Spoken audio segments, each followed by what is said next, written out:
Okay, here's a quick one for you.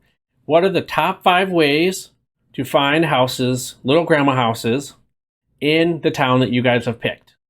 You're going to find these houses on the MLS, which is the multiple listing service, which is where all the realtors put all their houses for sale.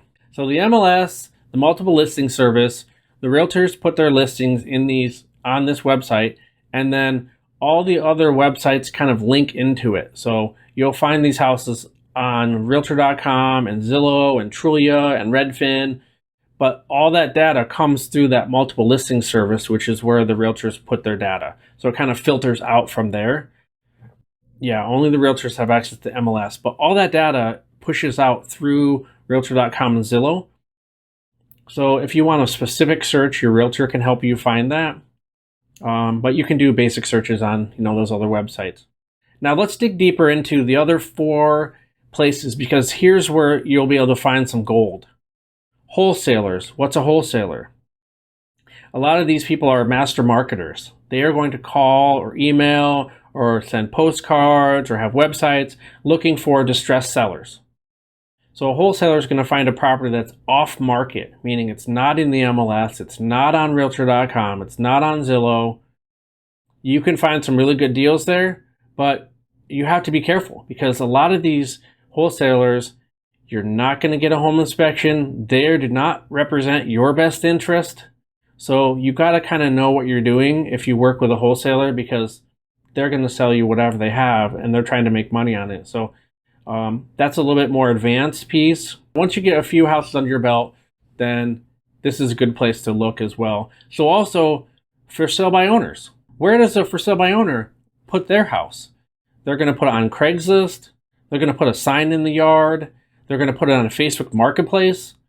I've bought houses from all 3 of those places.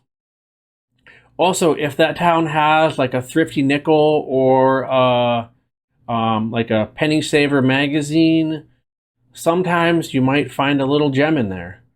So look online and see. A lot of those have online portals as well. So dig around in there, see if you can find something like that. The bigger towns will probably have them. The smaller towns probably won't. But if you're in town, stop at the grocery store, see if they have a magazine like that. Might be a place to look. If you have one that's three months old, pick up that one too, because that house might not have sold. So look in there as well.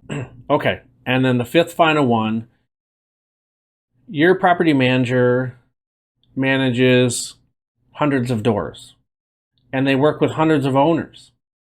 Ask them if they have an owner that is thinking about selling their house. You might just find a little gem. Okay, so a quick story about how I found one of these houses on actually Zillow for sale by owner. Terrible pictures. It didn't even have a picture of the roof. It was just like a picture of the front door. So I looked at the photos and then I cross-referenced with other online platforms, like realtor.com, to see what the thing was worth. So on Google Drive, so I went on my computer and I looked at the street view and kind of walked through the street view of the house in the neighborhood just to kind of see what it looked like. And you just know that might be a couple years old, but at least it gives you a general idea. So then I called the seller and I asked her, I see you have your house for sale, tell me about it. Okay, so I actually was in town, so I'd done what I said and I made notes about it. I told her I was coming to town. So I went to town and I knocked on the door and the tenant had a daughter that had COVID. So I couldn't get inside the house. So I said, great. I talked to the owner and I said, we can't get in the house. She still needed to sell it right away. So I said, can you have the tenant take me some pictures, please? So she did. And then I told her, without me being able to get in the house, she wanted $25,000. And I said, without me being able to get inside, the best I can do is $18,000. But I'll buy it in a week. And then I told her, I have my realtor write it up on the local Indiana state form. And I pay the realtor $500 to do that. So she knows it's done on a real contract. And I tell her that I'm an end buyer. I'm not a wholesaler. I am actually the one that's going to buy this house. And we close at a local title company called Indiana Title. And so that she knows that I'm a real buyer It's getting written on a normal form that she doesn't have to pay for, and it's getting closed at a local title company that she actually knew. So that built a lot of trust right there. She thought about it over the weekend and said, I wish I could sell it for more, but I really need to sell it. I'll take your deal. So I had the realtor write it up, and we closed a week later. So thanks very much for watching. Remember to like and subscribe down below, and we will keep the great content flowing. Have a great day.